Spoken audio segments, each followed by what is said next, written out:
This is the If More Let's Divide podcast. Yo, Charlie guys, what's happening? Welcome to the If More Let's Divide podcast, season 6 still going on. We have 3 more episodes. After there's 2 more episodes, and I'm excited because it's been a long and, exciting season, Charlie. And today, like you know, we never slack. We dey bring you another dope episode. Fred, what you dey think about this episode? Long time coming. Yeah, Charlie. Yeah, long time. Yeah, I mean, for this guest, I wanted him a while back. He wasn't around, and he promised me that, Charlie, you know what? When I come back, this thing it go happen. So make you they talk too much. You they talk too much, and Charlie, yeah, it's now about to happen. It's now about to pop off.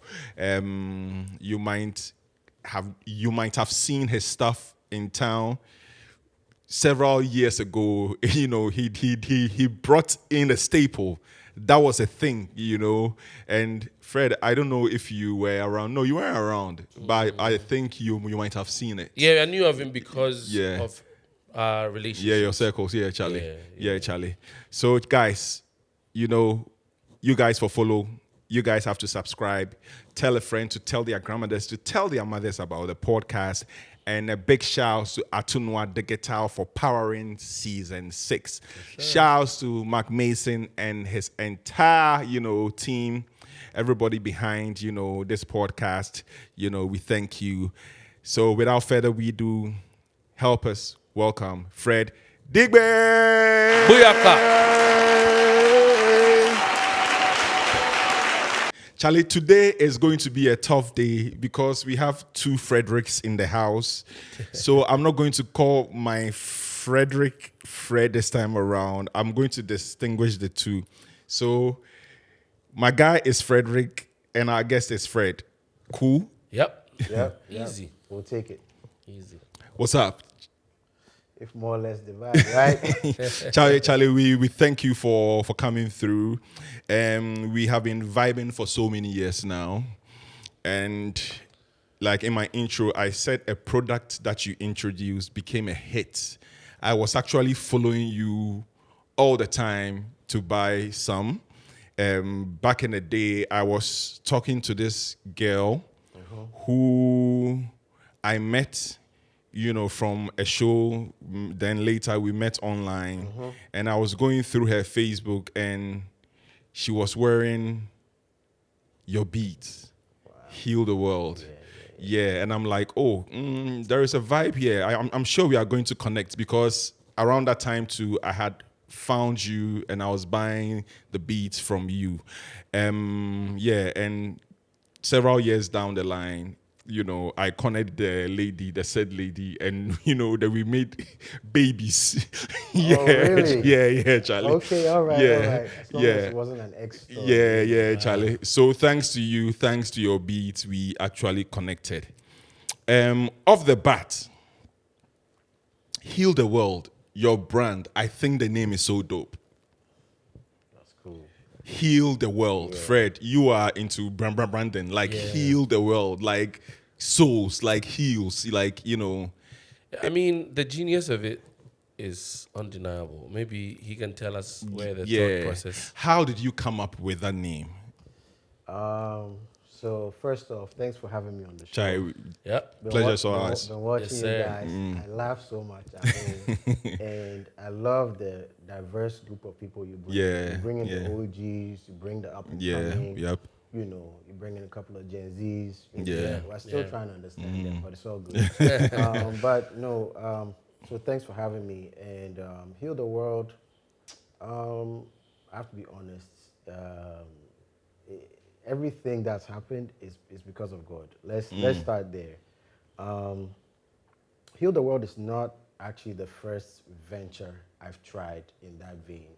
That's what a lot of people don't know. So went to Ashesi, was finishing in 2006. We were like the second batch.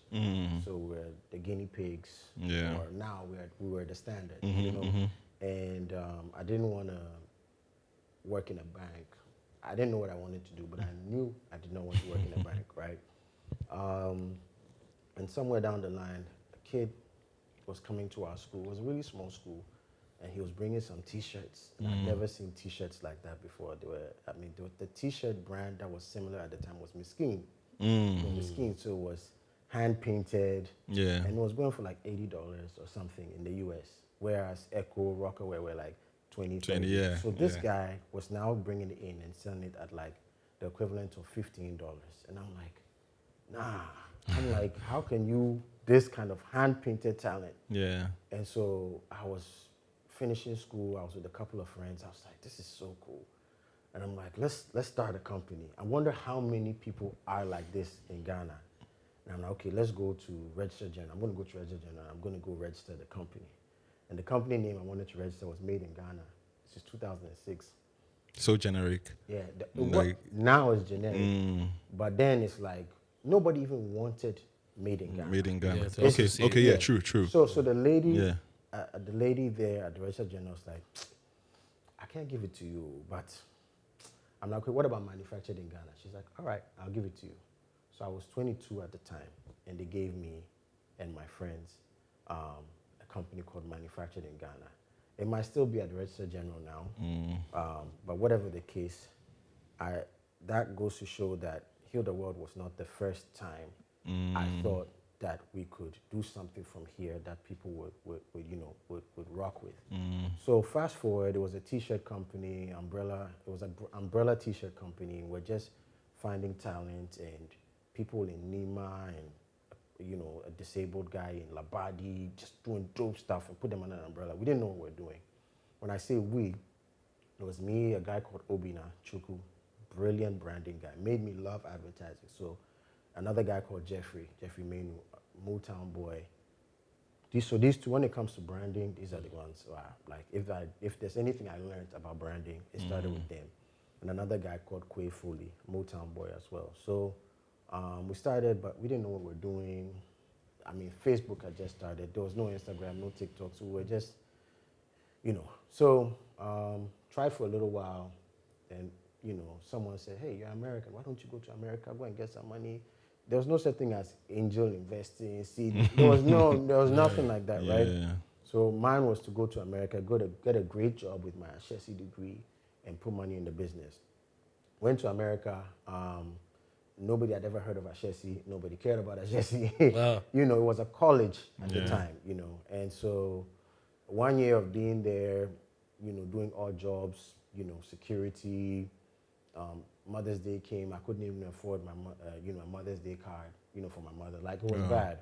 It was 2007. It was the year of the depression in America. And so I was depressed with everybody else, right? So anyway, end of the year came, 2007. I'm like, Charlie, if nothing at all, crap, Poppy get cars for house. So let me just go back to Ghana. Yeah. Came back to Ghana.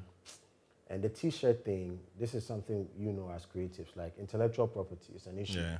You do something funky, somebody right-clicks, saves it, takes it to Newtown, prints it, then the game. Yeah. So I'm like, it's too easy. Anyway, came back, worked in advertising, because I thought the problem with Ghana was marketing, was branding. Like, people are just not telling the story right. Worked in Ogilvy for a little while. Shout out to Mr. Lai, Gedi Lai, gave me my first job, Then I wasn't getting what I needed. So I'm like, okay, Charlie, let me just go for the money. Went for a bank interview at Cal Bank. I had an uncle there, Mr. Kwesi Tumi. He was the deputy managing director. I went for the interview. There were like 50 people there, and he was kind enough to let me go first. Just chill.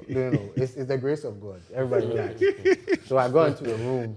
All this will lead to Heal the World. I'll get there. But I got into the room, and me being young and dumb, I'm in the room and I'm saying what I think. I'm 23, and you don't always have to say what you think. Yeah. I mean, who goes to a job interview, a bank job interview, and tells the people at the interview that they never saw themselves working in the bank? But that's what I did.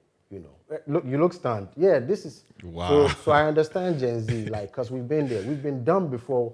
We think our truth is the truth. Yeah, woke. I was too woke. I should have just slept in that day if I was going to mess up that bad. So anyway, so I didn't get the job. Easy. Went back home for 6-7 months. thought about my life, got another, bank interview, went there, best behavior, suit, tie, pastor's child smile, like best behavior. Got the job, not straightforward, but I got the job. And even then, I'm like, it's for the money. Because the moment I got in, I was like, this thing, I can't do it. Day one. But I'm like, let me just be mature, let me not say what I think. Let me not be too woke. So, me liking sneakers, t-shirts, that vibe, early 20s. I don't know what shoes are. Like, I know them, but I don't know them. So I end up wearing a suit. I take my dad has shoes. I'm like, maybe his feet are my size, a little smaller. I'm like, I need a shoe. Well, I go under his bed, I take some shoes, I wear it with a suit, go to work. I think I'm cool. Somebody comes to me and says, hey, this shoe, if John Mensah get this shoe, then no go score Ghana. I was like, it can't be that. I'm like, it can't be that bad, And so, I was like, you just wait. So I made up my mind, my first salary, I'm buying correct shoe. So my first salary came in, I went to Osu, bought a pair of shoes, Pierre Cardin, it was like 800 CDs, which was $800 at the time. So my money, and I remember I bought the shoe, and when I bought the shoe, I was admiring the shoe, and there was, it's a boutique, so there's a glass. Yeah. So some shoe shine boy was passing as I was holding the shoe like this, and then I saw the lights, like hitting, like shh, and I was like, I run outside. I'm like, can you make these shoes here? He's like, oh no, we can't make these shoes here. We know if you make these shoes for here. And I was like, are you sure? He said, Charlie, massa, man, and we can't make this shoe here. Yeah. So I'm like, all right, fine. He didn't go to school. He didn't, whatever. Let me ask my colleagues at work. They're like, nah. I asked my girlfriend. I didn't marry her. Not the same situation as you. She said no. A lot of people are like, nah, we can't make this here. So I'm just thinking like, this is 2009, 10. We can't make this shoe here. Then when are we going to make airplanes? Yeah. I'm like, nah. So I do a lot of research. Ashesi, shout out to Ashesi. Read, find a way. I'm still in the bank at the time, being underappreciated.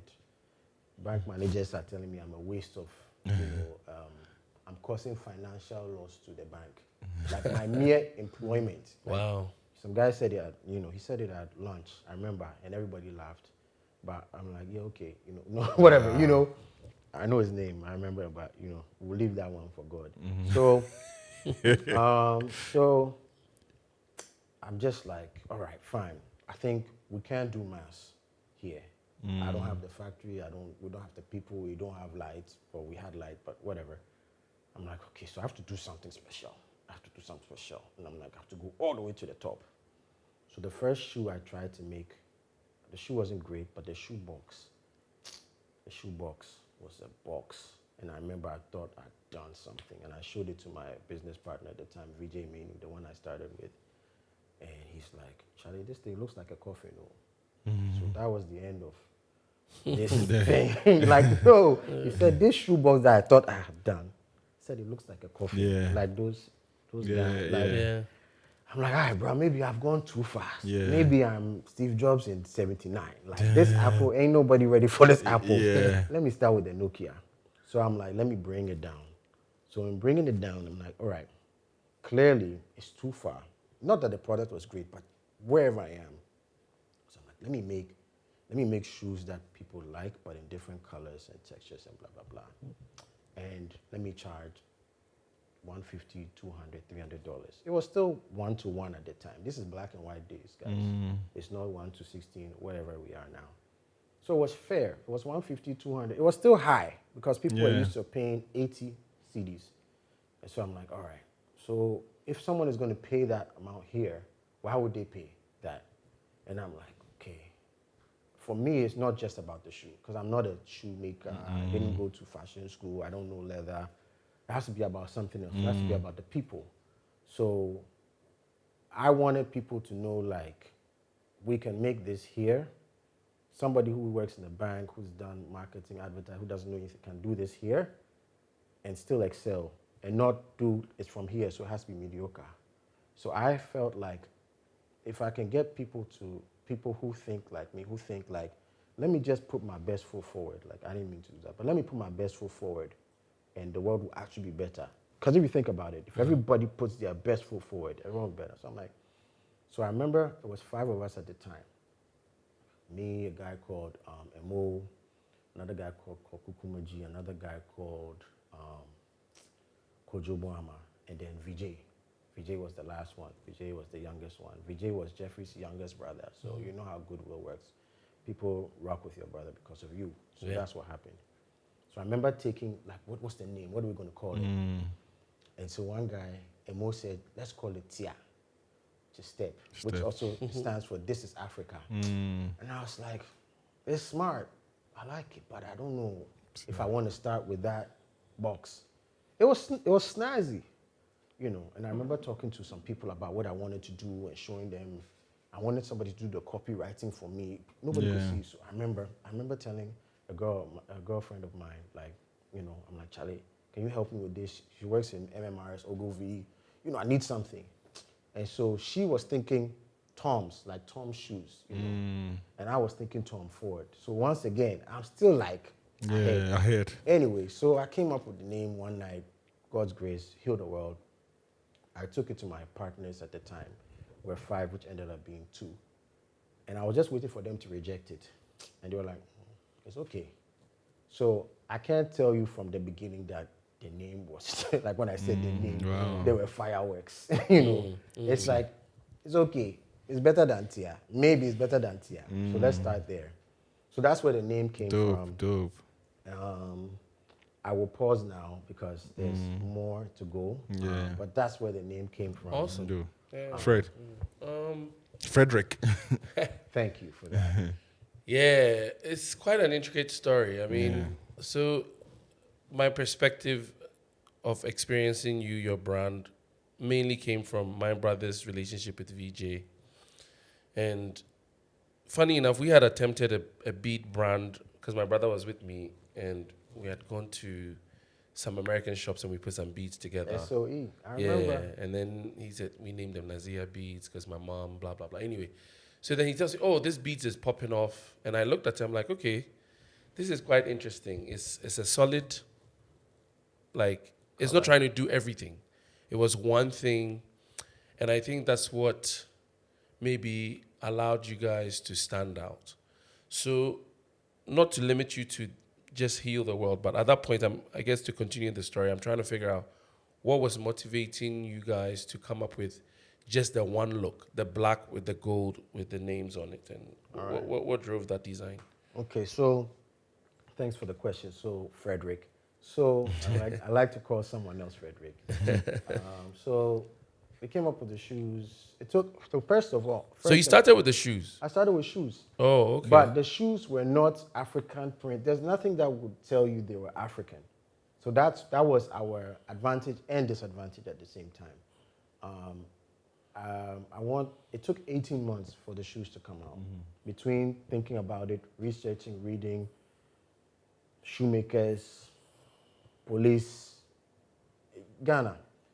I just want people to know it didn't just happen. It took 18 months, you know, being called names at the bank, whatever, all that. So eventually we came out, it was like December 2010, and I think Christmas was coming, and the shoes were not great, they weren't ready, whatever. And me and the boys are like, Charlie, look, I'm like, we need to do this now. We need to just bring it out now. And I'll send you pictures of the photo shoots you can see. Yeah, please do. And we said, we need to do it now. We need to shoot it somewhere. It needs to be something. We went to African region. It just started, just opened up. We didn't know anybody there. We got there, and a lady there, Wilma, head of marketing, you know, for some reason just said, okay, fine, we'll let you shoot in this room. What's in it for us? Like, yo, we ain't got no money. You know, we ain't got no money, but we'll make some shoes for your boss, you know, and general manager, whatever. It turns out the boss was President Kufuor's son, you know. So our first client was the president who had just gone out's son. So this one, I'm like, a lot of this stuff is grace. And the photo shoot shot by Barack Capture. Shouts to Barack. Shout out to Barack. It was like walking out of a burning building. It was bad. The shoes were bad. but the photo shoot was badder. The shoes were bad. The shoes weren't good. We made 5 shoes, blue suede loafers, and I had to wear some yellow tassel shoes because nobody would wear them. The shoes, they're like, Fred, if you are the guy, you wear the yellow shoe. I'm like, I'll wear it, you know. Months later, KOD wore it. It was more befitting, but I had to wear it. So anyways, 4 months go by. Crystal, Biko, then Crystal Jean had just started a show, Be Bold. Be Bold, yeah. You know, did something at Golden Tulip, Charlie. So, you know, there was small buzz, like, and then Alvin and Kwame, Yes. EBNZ boys were the first, like, group to buy. And Afechi, I don't know, like, people, Shout shout out to these, you know, they saw something early. It wasn't that the product was perfect, nothing. They just saw something early, and that's why maybe they're where they are in this life. Yeah. Shout out to Niv. Shout out to Nave. Supposed to be coming to the show, and Kwame too, but yeah. It'll come. Well, I mean, they are harder to reach than me, but yeah, we'll pray about it. So, I think April that same year, 4 months, we got invited to a show called Saturday Night Live at African Regent, and we had to do something. We had to have a stand or something, and so, you know, I'm still working at the bank. I get done at work, and I'm working all the time now, be that the bank or field of work. There's no space in between. There's nothing. So I remember we go to Legon, and I'm even like, we practice like a performance, like I think it's Drake, like Fall for Your Type or something. What does it have to do with shoes? I said, don't ask me. I'm just like, so I called my brother and said, bro, we get Legon kids to do some dance. I don't even know. We're doing all this at Legon like 2 a.m. in the morning. And then the lights go off. And I'm here 2 a.m. in the morning. Nobody sends me. I have work the next day. The lights go off. You know, I'm just like, what is going on? I'm like, why is this so hard? You know, and I'm like, but if it works though. Yeah. So I was like, we were thinking about products to have to complement the shoes. Like, we're going to go business cards. I'm like, nobody cares about business cards. Are we going to do cupcakes? My classmate is still doing it's cakes and bakes. Shouts to Mamet. You know, I'm like, they'll eat the cupcake and forget about us. You know, and then T-shirts. I'm like, too tacky. I'm like, I don't want to do. I'm like, so VJ is like, why don't we do beads? So I think at the time, Shambhala beads. Russell Simmons had just done these green Shambhala beads that were flying. Yeah. Yeah, I remember that. Maybe like $300 or something, something about saving something. I don't know. So VJ's like, let's do beads. I'm like, all right. He's like, what color? I'm like, we're in light off. I'm like, black. I'm like, black, you know. And then I'm like, but gold, because if it works out, it works out. So that's where it came from. So black beads, all black, all black, all black, all black, one gold. Because the one gold is worth more than all the black. So that's me thinking, that's it. What do we call them? Empowerment beads. There was no such thing as Ministry of Youth Empowerment, Gender Empowerment. There was no empowerment. Yeah. I'm like, people won't even know how to say the name, but that's the one that has come. So that's what it's going to be. This is 2011. So we do the event. We do this fake Drake dancing thing. Well, I didn't dance, but like, but people did, right? Disclaimer, quick. Disclaimer, I did not dance, you know. I did not dance. So anyway, people come to our stand, they like the shoes, but at that time, remember, there's no mobile money. Yeah. There's no tap, there's no transfer, like, it's cash. Yeah. And nobody has, we've come there to laugh and drink and vibe and cocktail. There's no money to buy a shoe for 3 million or 100 million, however much I was selling. But then the bracelets are there like, you guys are interesting. And we didn't even have a price. You know, I'm like, buy for however much you think it's worth, right? You know, so I think we're selling at 15 CDs. That's the amount we agreed on. It was 15 CDs, $15. So like a week later, this guy calls Alan, Fresh Daily. Alan. Yeah, shout Alan. This I haven't seen him in a minute. He's doing his thing. He's still fresh. So Alan is like, Charlie, Fred, you guys, it's a premium brand, though. It's not $15, $25. I'm like, to move from 15 to 25 in 3 weeks, who are you? I'm like, all right, let's do it. We moved it 15 to 25. People still started buying it. And you know what? I can tell you for a fact, because there was no WhatsApp, no delivery, no Okada, nothing. When people come and buy, they've gone out of their way to come and buy. Yeah. People come from Gomwa, Kumasi, Bawe. I was working at the bank, and I'll just be going downstairs, like I was a courier in the bank. I'm just going down, and when they go, you can't just give them the bead. So we have to talk, because I don't know you. You've come from somewhere to buy. There's no. It was a.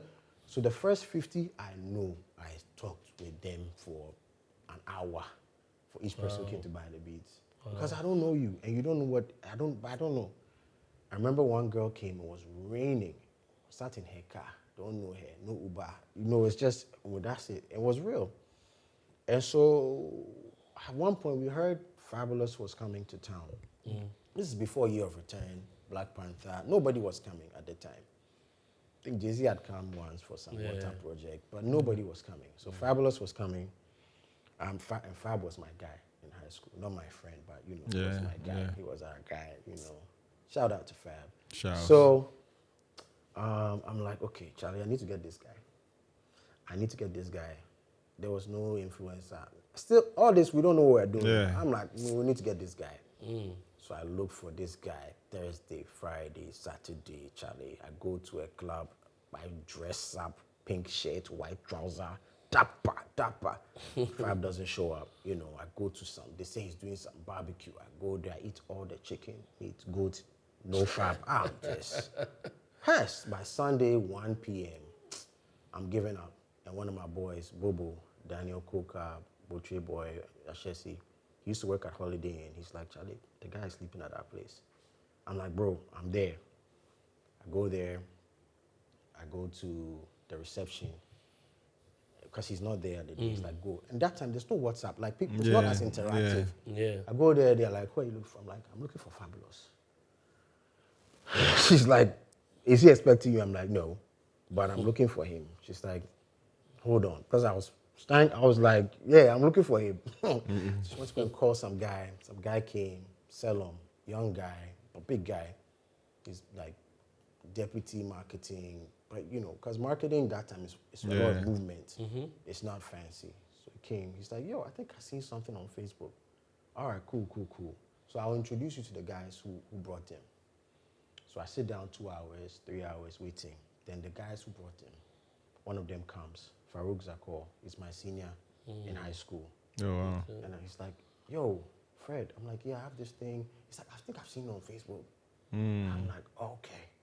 He's like, so when you meet Fab, I can do the introduction, but I can't make him do anything. So I'll do the introduction and then tell him it's for charity, people with no legs, something. Just tell him. Don't mention shoes, don't do nothing bougie. So he tells me, so like an hour later, I'm sitting waiting, and then I just hear commotion, glasses breaking and stuff.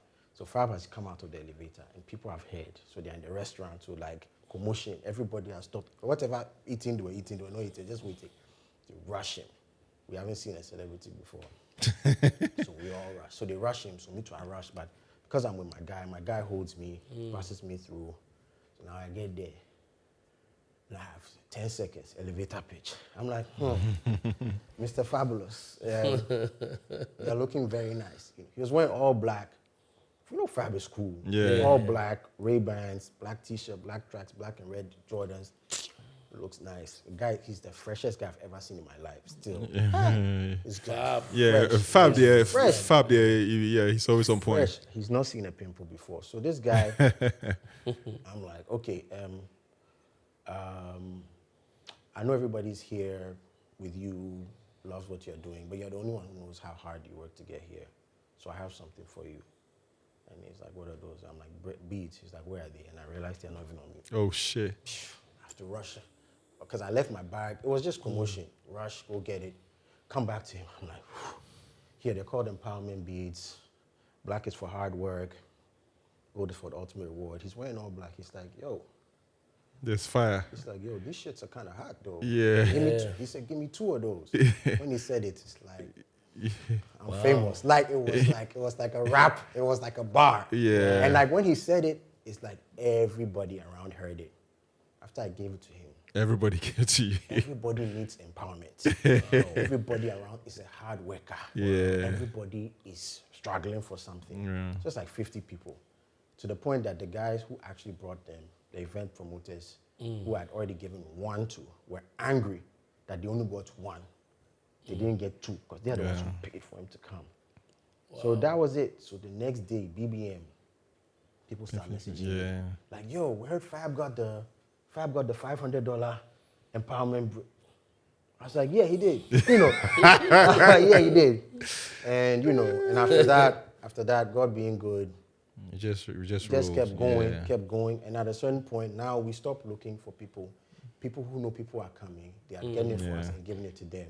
Yeah. Benji, Purple Wheels is giving it to shout out to Benji. Rose, Niv, and people are pushing it, and it just becomes a thing. So this thing that was supposed to be a memento, a side piece for the shoes, rather became another thing altogether. So why do you think the beats, people were drawn to the beats? Was it because of the storyline that it went with, or was it because of the style, how it looked? Why do you think people? Because not everybody is a Fab fan, right? So there should be something. God is good, man. I don't know. And I think that's why I spent time with people when they showed up. I wanted to know why. And I got so many different stories. There was another group called Wolfpack. Shouts. Wolfpack. Okay. And this guy was, Ghanaian guy who had just come down, and he had workers and everything.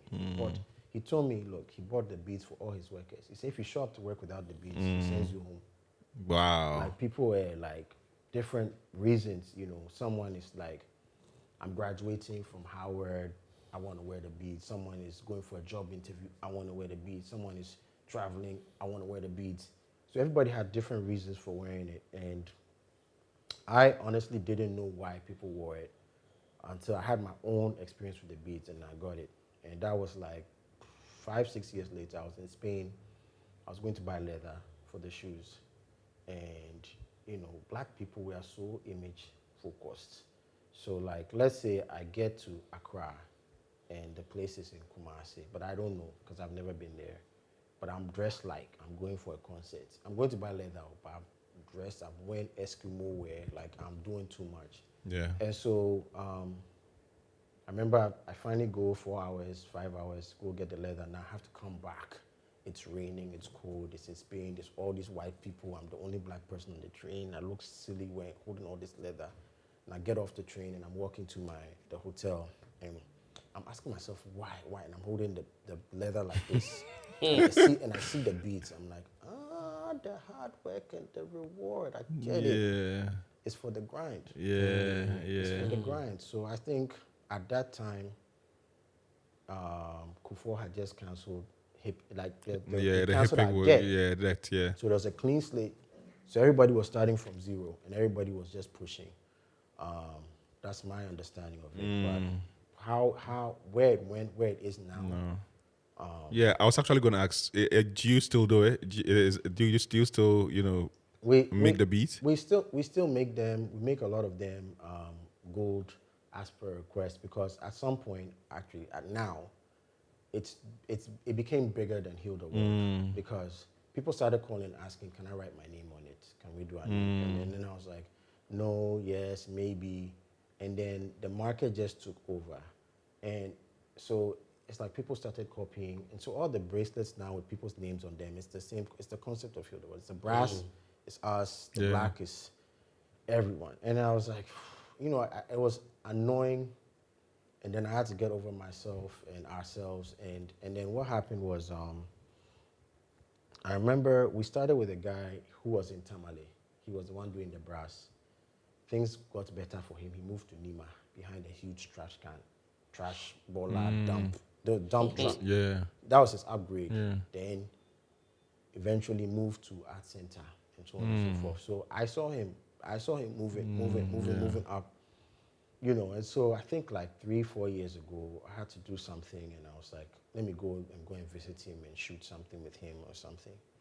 And I got there. His name is Shehu. I'll send you the video. Shehu is like, oh, Mr. Fred, long time, now he's moved on, A long time. I'm like, Charlie, how's everything? I'm like, yeah. He's like, I'm like, Charlie, so the beats, how? He's like, Charlie, Mr. Fred, Art Center, I been in the whole wheel. I'm like, what do you mean by in the whole wheel? He's like, Mr. Fred, after COVID, before COVID, during COVID, after COVID, this is the only thing that people buy all the time. I'm like, who buys it? It's like, everybody. I'm like, from where? It's like, everywhere, Art Center. I'm like, you mean everywhere? Like, yeah. I'm like, how many businesses are in Art Center? It's like 800. Damn. It's like 800 businesses in Art Center. 800 stalls? Small stalls. Everybody, they sell the thing. Wow. He said, Mr. Fred, they make a chop. I said, how many do you do a month? He's like, 500. You know, like scrap metal, writing 500. If it's 10 Ghana, 500. They pay school fees. Yeah. You know what I mean? So where it is now, I mean, someone will say it's for the streets, right? It's for the streets, but I think it was God's way of me. We did what we had to do. We did what we played our part in the thing. You know, we played our part, and now it's a thing, and it has led me on to other things as well. So yeah. Let me digress a little bit. You have mentioned God several times during this, conversation, and I know that your father is it's a man of God, right? They don't retire. Yeah, your father is a man of God, a very, very, very solid one at that. What kind of home did you grow up in? I think my household, the older I get, I'm like, it was always about people, My dad was a lawyer turned pastor, and then my mom was a teacher turned lawyer in the second stage. So my dad was a lawyer turned pastor between 1979 and 82 or something. Even when he was in law school, that's when the calling came on him, and they're like, he's like telling his colleagues, like, Chani, I'm leaving, I'm going to be a pastor. This is 1979. It's like, guy, the village you are from, there's nobody. There's nobody even close to where you are now. So upon good advice, he finished, but he knew in his heart, like, I'm out. His friends continued and have been successful as well. But, so that was my dad. So he didn't plan on being a pastor, even though his dad was a pastor. But my dad had a falling out with my grandfather's church, even left. You can say that. So that was a decision my dad made before I was born. I didn't understand it. I don't even know when I found out. But I remember my dad, when I was in class 4, he came.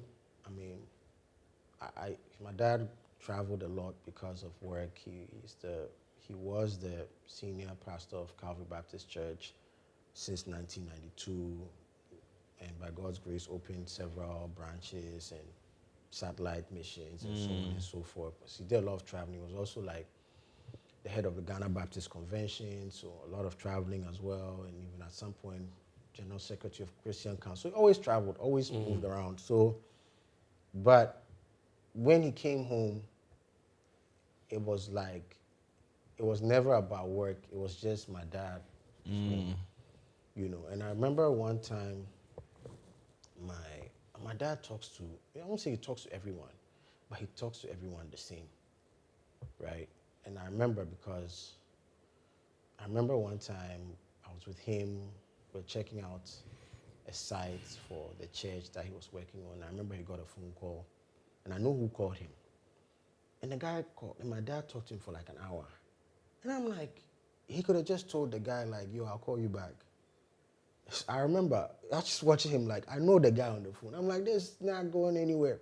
He's a small boy, quote unquote. I'm like, but he did it. I remember. He doesn't know I watched, but he never pushed, I'm a Christian. I just watched him. And I remember one time he came home when it was in class 4. And I was playing with the gardener. His name was Ibrahim, Yakubu, I don't know. and we're doing tartans, like, you know. And then the gardener asked me, Fred, do you know the first man on the moon? And I'm like, Neil Armstrong, duh. He said, no, Huey Gary, something like that, right? Huey Gagarin. Huey Gagarin. Yeah. And If that's how you pronounce it. if that's how you pronounce it.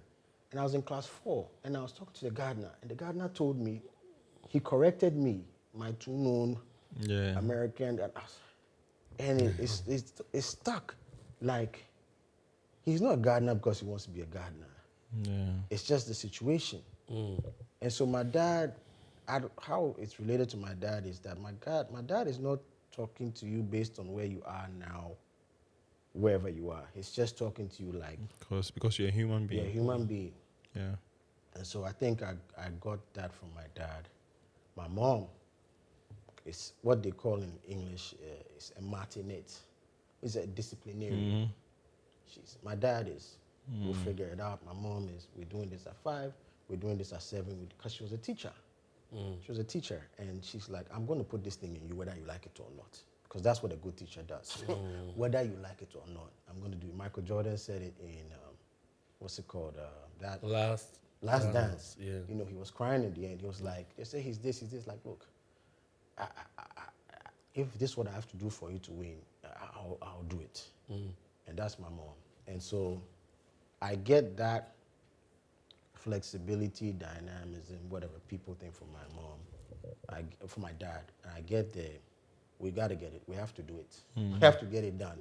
Whether you like it, you don't like it, you call me this, I get it done. So and my mom works hard. Like, that's what I'm saying. She worked, finished helping pay for the kids' school fees. Then she decided she wants to be a lawyer.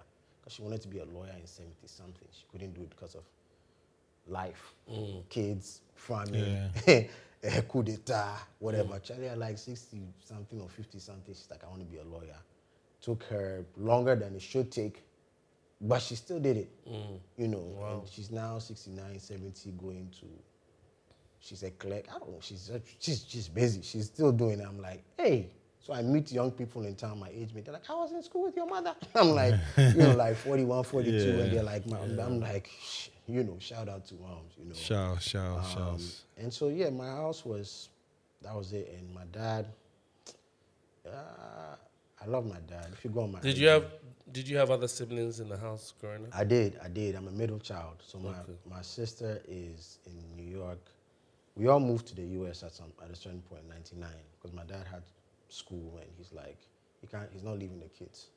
So we all went, and then she decided to stay, you know. So she's older than me. She's in New York. She's in Jersey, married, 3 kids. My brother is in Detroit, married, 1 kid. My sister and I are a year apart. My brother is 3.5 years younger than me. But because my sister left in 99, I was the older one. You know, my brother and I only fought once, like one fight. Wow. It wasn't even a fight. It was a butt whooping, because sometimes you just have to. Yeah. You know? So we're great. I'm just saying we're great. He's actually like the best young brother you can get. Okay. Supportive, like great guy, super smart. Smartest of the 3 of us. I would say my sister is the hardest working. Like my mom, she just going. You won't see spectacular talent. She can play the piano upside down, like, no, but she's like, I'll go. My brother is the smartest. And I mean, I'll get by. Dope. Fred. Yeah. Frederick. Got it. You know, I think Mutombo's introduction was trying to basically put a spotlight on certain brands from our generation, and in an era where Ghana was coming into its own.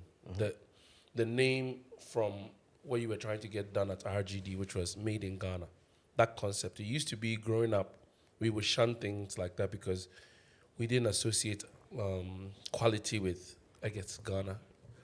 And a lot of brands came out of that era, right? I mean, I don't want to go down the list, but you're one of the pioneering brands that young people generationally in your I guess, circle of friends beyond. We identified with, people patronized it. And the question, I'm giving that background to ask a question based on what was the motive when you started? What was it? Was we talked about the money part? So you've talked about the money part. You needed to earn an income, but was there a higher goal? Was there something else you saw in your mind that you feel like you wanted to bring to life? And if you can maybe speak a bit more. Yeah, thanks for that, Frederick. Hear the word. It wasn't about the money. I mean, it's just something in you that you have to do, and you have to do it at a certain time. If not, you can't do it. YOLO, right? Yeah. And so, like, I'm 25, 26. I don't have any bills. I don't have a wife. I don't have 3 sons yet. I need to do this thing. I'm okay at home. If it doesn't work out, I'll come back to the bank and say I suck and just, come in. I'm like, why not? And like you and Percy and so on, you know how it is to go outside and you're the outsider, but you got something. You're the king in your hood, but when you go outside, you're starting afresh. And I'm like, Charlie, I'm not really feeling this thing, man. I'm not feeling the status quo. I'm not. Charlie, we do. I'm like, we did. I'm like, we did. And so it was an ego thing, not for me. It was for us. Not for me, for us. When I say for us, I mean for us. Like, I wanted us to have something that when we leave Ghana, it's still relevant.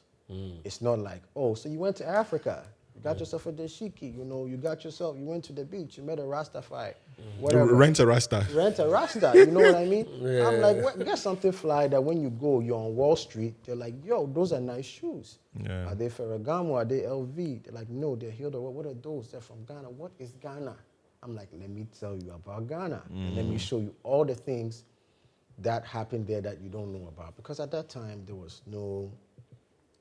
it wasn't being told the way we wanted to be told. Of course. Like, we know so many dope people doing so many things, and it just wasn't a I don't want to use transformational. There wasn't something that crossed over. So the beads, back to the design of the beads, we decided, people did beads before us, but we know what the African beads look like. They look like African. They're colorful. You wear them once in a while if you have to go for some funeral, maybe, but like, let's keep it black, let's keep it gold, let's keep it minimalist. And it worked across all races, genders, all that. So for me, Heal the World it wasn't about the money. I knew it wasn't about the money because I remember we went to an Ashesi alumni something, and I met Dr. Patrick Ewa. Shout out to Dr. Patrick Ewa. Yeah, dope guy. I'll tell you a small story after, and he asked me same question, what's the Heal the World? And I was young. I was like, we're just doing it. He's like, it's not about the money. He's like, it's not about the money. And you think someone so socialist, good about the people's like, wouldn't be concerned about money. So him saying something, him questioning the financial stability of the company or my financial plans was the first time I thought about it like in terms of money. Other than that, I was just doing it because I'm like, we can do it. Maybe it'll work, maybe it won't work. Patrick Ewa, just small story. Ashesi, I went to Ashesi when it was not anything like it was now. My dad saw it in the newspapers. So my last 3 years of school, secondary school, were in 3 different schools. I had to move around. I did 1 year in America, 1 year in another school in Ghana, 1 year in another school in Ghana. 3 different systems. So right now, I have 3 classmates, like class of 2002, 3, and 4. So this is all God's. Yes, we had proms. I've been to so many proms. Anyway, so when I got done with high school, SS, I was not ready for the next step. Because I was 1 year I was in Form 1, next year I'm in this. So my dad found Ashesi, go give it a shot, whatnot. Went to go give it a shot, and by the 3rd year, I wasn't doing well the first 2 years. I was passing, but I was like, the school was like 3 classrooms. Oh, wow. Like it was like, in Laboni, they're asking you, how do you know what you know? Write 4 pages. Yeah. Me, I can write it, but you know, a lot of people are like, what is this? So it was still, what is it? But Dr. Iwa had something. So by the 3rd year, I started getting more serious in school, and my grades get up. And then by the 4th year, I think I entered the 4th year, and you know, student elections are coming up. I never thought about being a student leader, but I'm like, let me try. Let me just fast forward the story. So I became the Ashesi Student Council president. My friends helped me. They gave me cars on the election day to go and take people from the hostel to vote. So at some point, I want to talk about Patrick Iwabi, Dr. Patrick Iwabi, because he helped me. So Ashesi's culture was just work. And people are used to work and play, and play is an essential part of it. But Dr. Iwa is a Microsoft guy. He went into Microsoft early days. There's no such thing as play. Money no day. We're building something new. There has to be a computer on every American desk. Like, it's world domination. So he had that energy. So when I became Ashesi Student Council president, I remember they asked, like, we needed to do an event. And Ashesi brand was not formed yet. So I thought, yo, let's do something. Let's call the Ashesi Summer Fling. You know, like in 2025, the Ashesi Summer Fling, it doesn't even sit right. But at the time, so we had a poster, we had Halle Berry in a 2-piece suit coming out of the water, I think James Bond, like sexy. And I remember Dr. Patrick, the school was really small. So he called me. He called me into his office.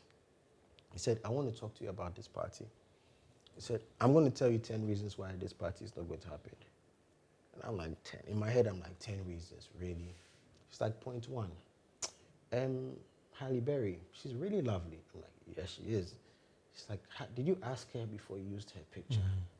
I said, he said, Doc. He's like, no, I know in Africa, they don't care about intellectual property. But in Ashesi, we do. That's point 1. Okay. Point 2, will there be alcohol at this party? I'm like, you know, people do what they do, you know? It's like, okay, will there be security? I'm like, Doc. He's like, okay, you know Duke University? Yes.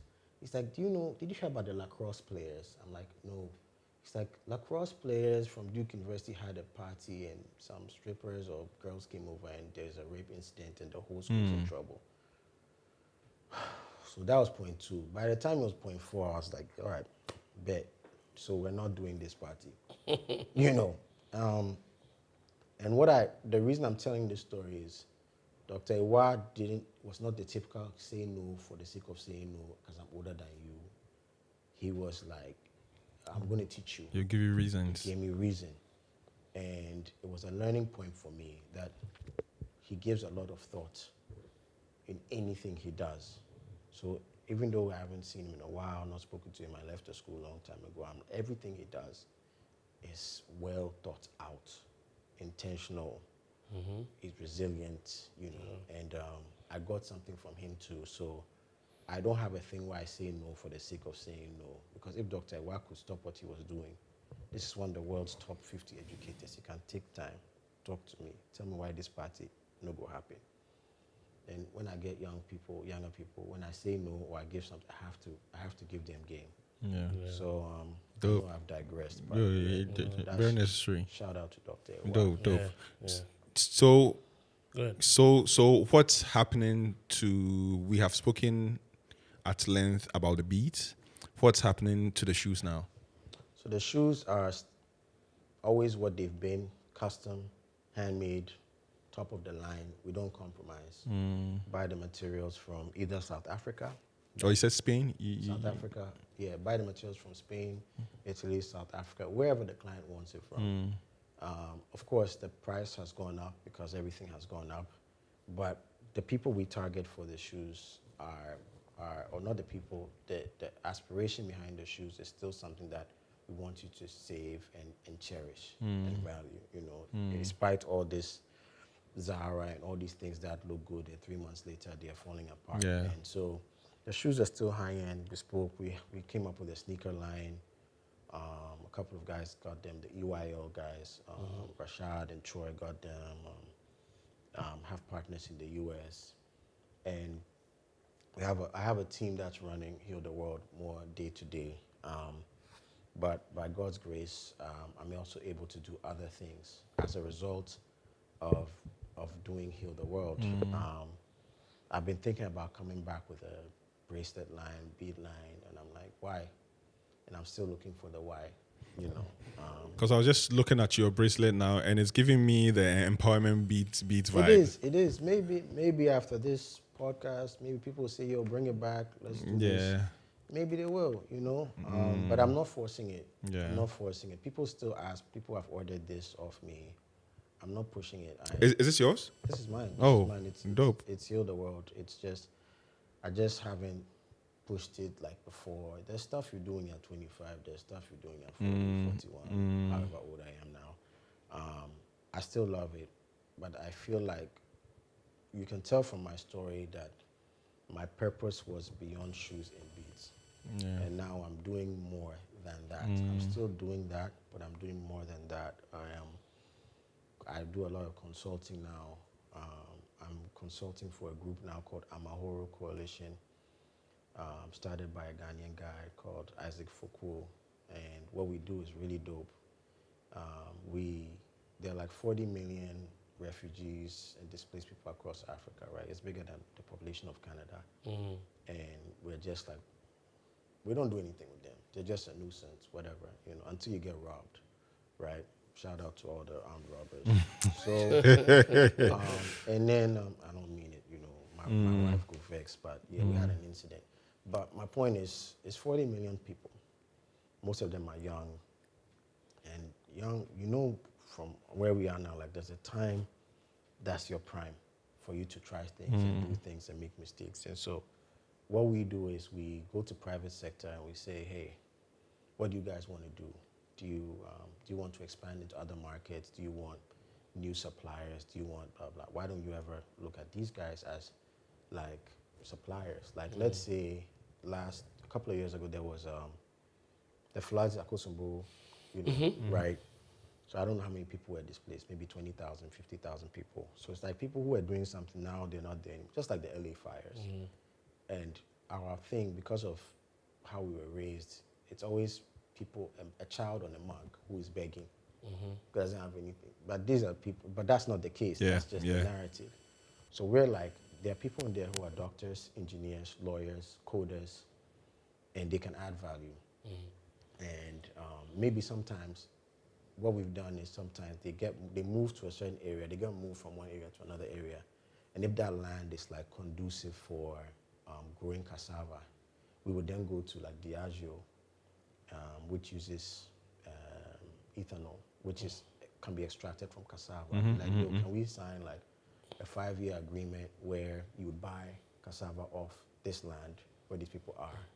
Then they'll say yes, and then now we have a case for helping capacity building, whatnot, because they know there's off-taker, you know. So we're not leaving those who are displaced to continue to be just displaced. But yeah. We're putting them back in the game. So that's one of the things done. I've done consulting for Nigerian National Petroleum Commission.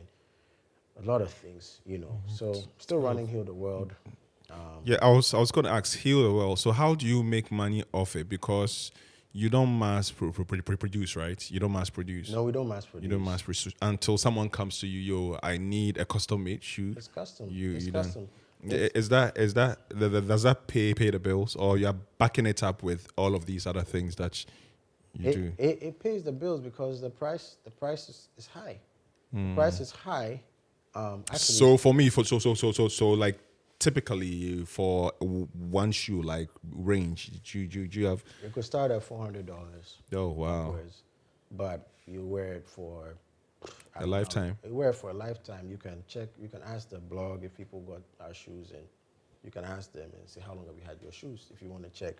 Because I had to learn about shoemaking at a certain point and materials and how they're made and whatnot. So we stand by our product. You know?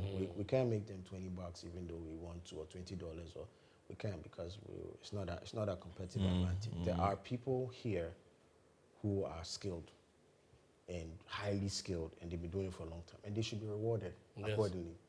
There shouldn't be, I mean, you've done SOE, you did that, you had the shirt line, That means you've worked with local artisans, so you know there's levels to it. Yeah. And there are people here. There's a guy we work with. His name is Peace. He entered World Shoemaking competition last year. I mean, shoemaking, not sandals, slippers. He placed 14th. Wow. He's from Inzama. If you see the shoes, and so if it's deep because look, if we don't value our CD, that means we do not respect ourselves. So why should anybody respect us? Of course. So the price is the price because it's a value and it's a respect thing. Yeah. If you don't want it, you can't want it, like, no problem. But it is what it is. This guy plays 14th.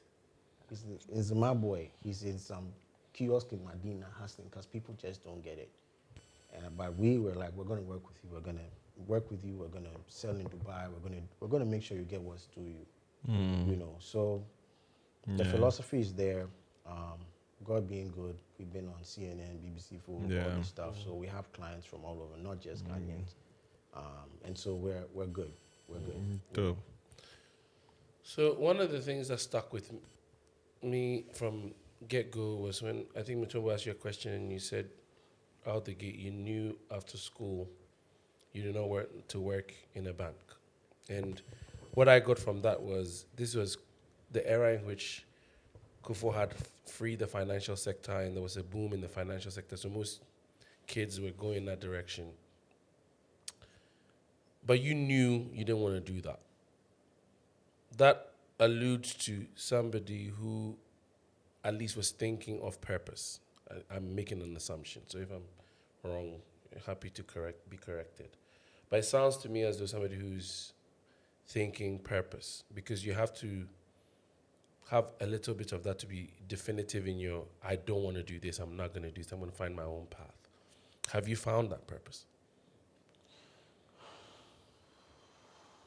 So I turned 40 last year, June.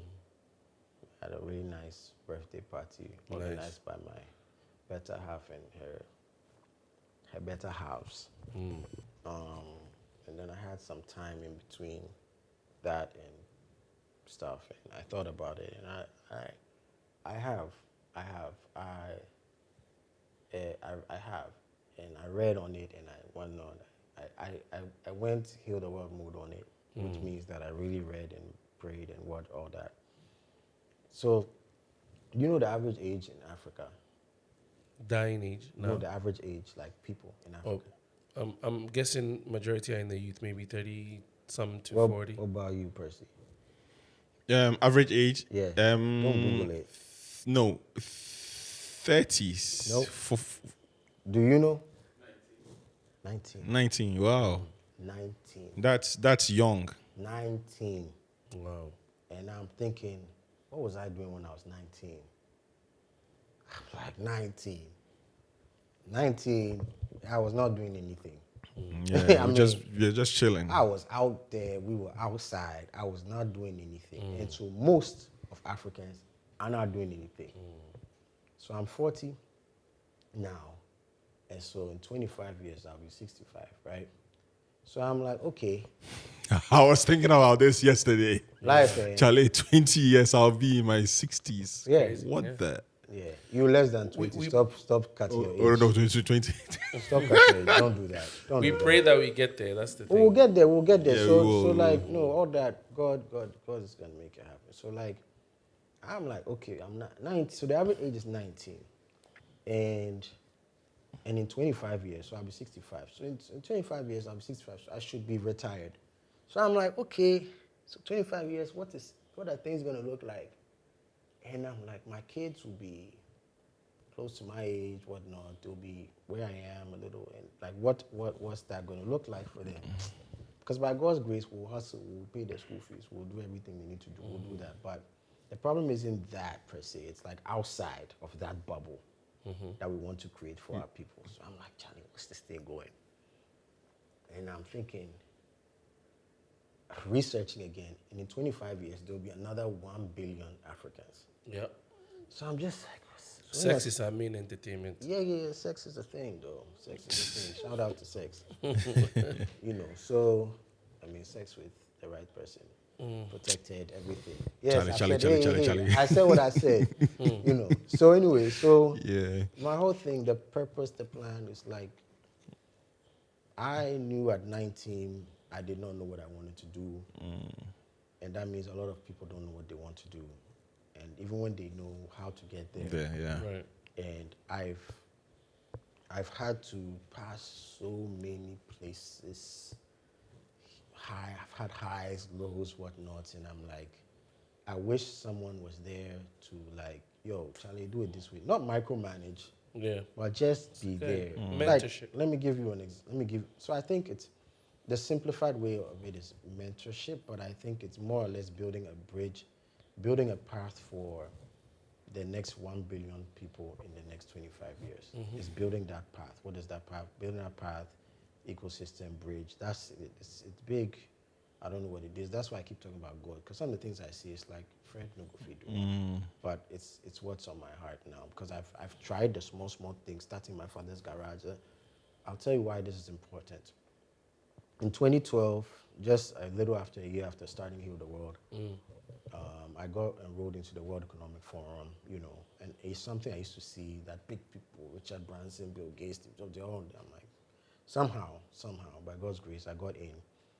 There was a group under 30 that were looking for whatever. So we got flown to Ethiopia for this thing, World Economic Forum on Africa. Big thing. Yo, Kofi Annan is in the bathroom. Like, I'm sharing it.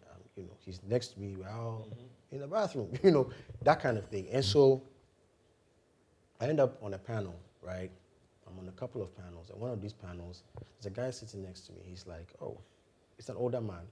Like, what do you do? I'm like, oh, I make shoes. I'm like, what do you do? He's like, I make cement. I'm like, oh, so this building, you go fit do the whole building. He laughs. I don't understand the laughter. He laughs. We continue the panel. I talk. I speak very well. I did.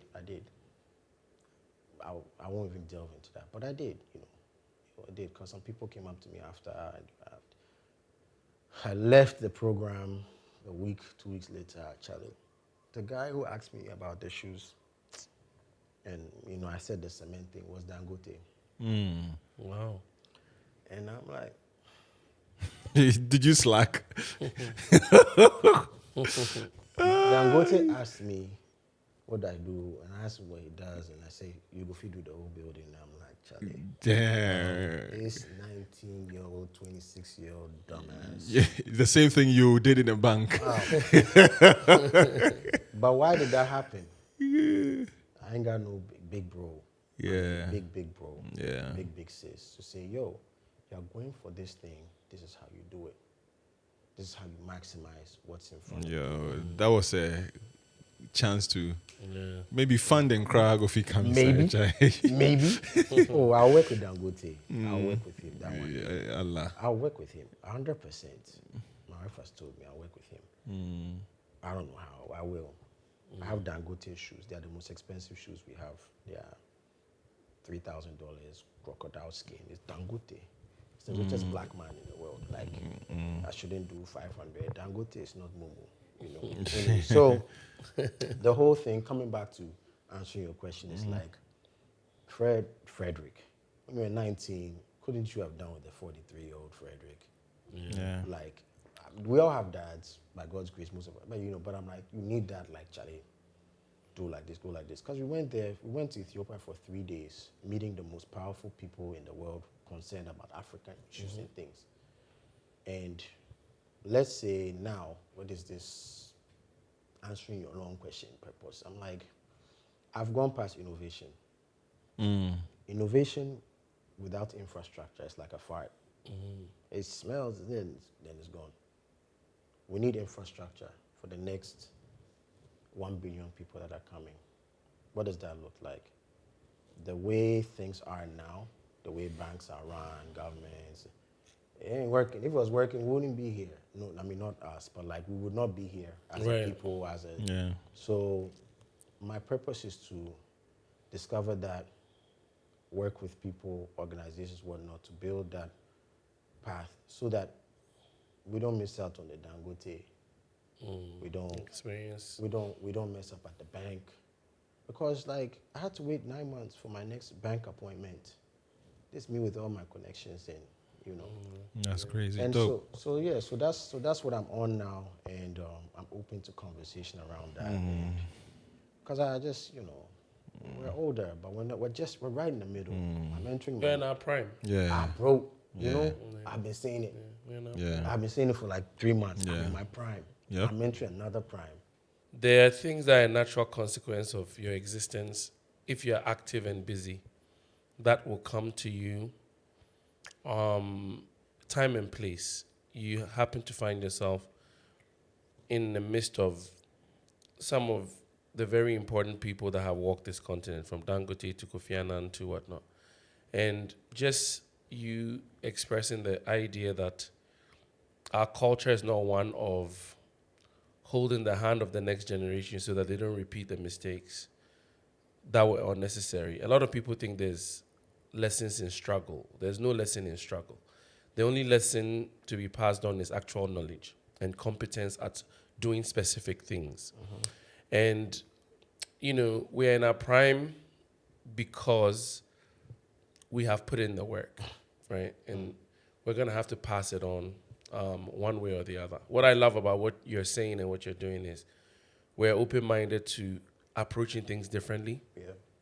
Because when I was young, when I think about 40-year-olds, I used to think of them as some off-color guys. Dinosaurs? Like, they date somewhere else. Their approach to everything, chai bikini, shut up.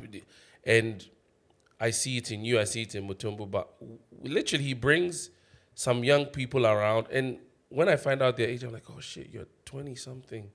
You're very far from our generation, but we vibe with them. Yeah. So hopefully, I guess what I'm saying is, collectively, we create an ecosystem that helps the next 1 billion people. And I'm excited to see where you take it. And just thanks for being, a staple. It takes a lot to stick to it because there's doubt, self-doubt, there's external doubt, and there's also real obstacles in your way, business-wise. And shout out to you for basically healing the world in your own way. Yeah, dope. you. So maybe my last question, you got with someone who is also in the creative space. Duaba Sewa. Done. Yeah, don't Yeah. top at top. Shout out. Yeah, shouts to Duaba Shout out Sewa. to Nelly. How has it been? Yo. Like, do you guys create together aside kids?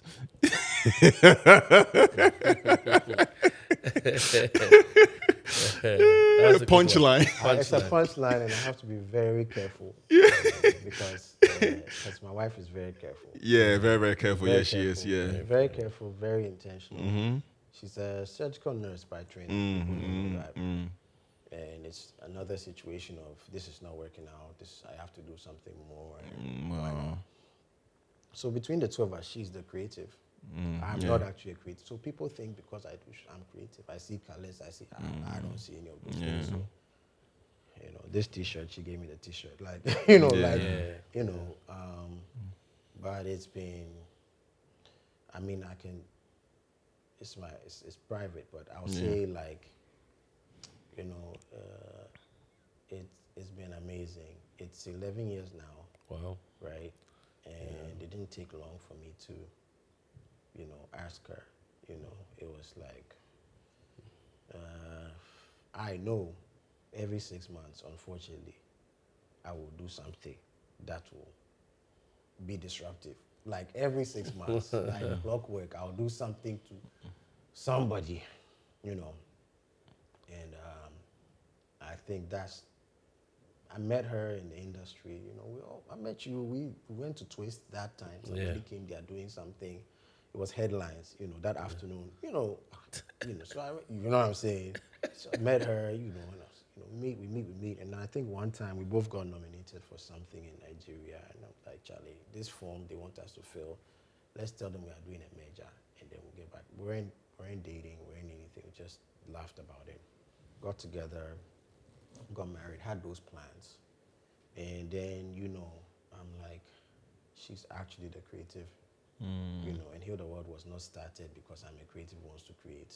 So let me be more supportive of that. Because she actually is. Yeah, she's brilliant. She's brilliant. She's Dope, bad, dope, she's bad, dope, dope. And then Maybe you can help us get on the show, Nelly, if you're Yeah. listening. You have to. we'll try, but she likes to let her work do the speaking. Yeah. It's done a lot of. I mean, because it's not her segment, we're not gonna get too much into what she represents. But I think you both have had a solid, She's the real deal. Yeah. Sense of the word. I'll tell you a funny story about your wife. She's one of the funniest people I know. I think a lot of people don't know that about her, but she was about to have a show, recent one in Europe, right? So we're cool. I mean, we grew up together, and I sent her a text and I tried Nelly, this show there, if you send me tickets, make I did it. And in typical Nelly fashion, she calls me, and I haven't spoken to her in a while. She called me for the phone top, like, she say, why you did Paris? When she hung up. And she hung up on me. Oh, so no, he say, Fred, why you did Paris? I say, your mother. he hung up the phone. But she's her. She's a genius. That's her. Dope. That's her. Yo, I know the story. She told me. She told me. She laughed about it. So when she called you, she knew the joke. She knew the punchline before you were like, I was like, so that's who she is, and and that's her Nice. way of feeling the world. So last question before we cut this. Very good, very solid episode. Loved every minute of it. What artist are you listening to now? What artist am I listening to now? That's a tough one. Yo, my playlist is Shazam. If it sounds good, You vibe with it. I'm with it. It doesn't matter. Dope, It can be. Charlie, I spent my last 3 years of school in 3 different schools. So I don't have a genre. Yeah. Like it sounds good, we're with it. Like, I like Kings of Leon. I like Matchbox 20. I like all of that. Eclectic. So, eclectic. Like, as for Kendrick is the hardest thing right now. nah, bro. No, I'm just saying mainstream, bro. Will you make we finish the podcast? We go argue. No. So I'm just saying. I mean. No, I'm just kidding. If I want to, I'm a Drake guy. That's why. I'm just. We've all been Drake guys, but at a certain point, it's like Drake. You've been saying the same thing for 15 years, bro. No, okay. This is about to go far. No. Look, Kendrick's been saying the same thing too. The early Drake. You know if you're. I actually wasn't an early Drake guy. It took me a while to buy into it. So Drake was doing stuff for like the weekend and like it's like early weekend. The early weekend. Early weekend is the dope weekend to me. Yeah. So Drake, the last 7-8 years, it's just like, an artist, like whatever he does, it will pop. So it's like, so I haven't really been on his thing. That's why him getting this butt whooping, it's like, all right, bro, like. A concerted conspiracy Charlie. industry. Anyway, so I listen. So mine is Shazam. Polarized. Mine is Shazam. So Shazam. Once it's good. You vibe with Vibe it. with it. Charlie, guys, I hope you guys enjoy the episode. Yeah. Me, then I day into 100%. And Charlie, it's been a dope episode with Fred Deegbe. Booyaka. Thanks for having me, guys. Charlie Frederick, Charlie. what's up? Your take? I mean, this is probably the most extensive conversation I've had with Fred, but I've always admired him from a distance because of resilience. I mean, anybody that builds a business from Ghana and is able to reach a global clientele, I think we need to doff our hat off or tip our hat off, whatever you want to say. But yeah, I mean, it's dope. I didn't expect anything less. I think he has a very full story. Yeah. And go out and support, heal the world if you can. Yeah, He's Charlie. not cheap, as he's told you. But Yeah, Charlie. if in It's your an will. investment. Yeah, it's an investment. Make that investment. Yeah, Charlie. And guys, Charlie, I mean, there isn't much to say again apart from you subscribing and, telling someone to check out the podcast. IMLD. Yeah, IMLD. Shout out to Atunwa the Guitar for, powering, this episode and the season at large. Charlie, Fred, the If More Let's Divide podcast. Yes, sir. We are through. Bro. Charlie, thanks. Charlie, view.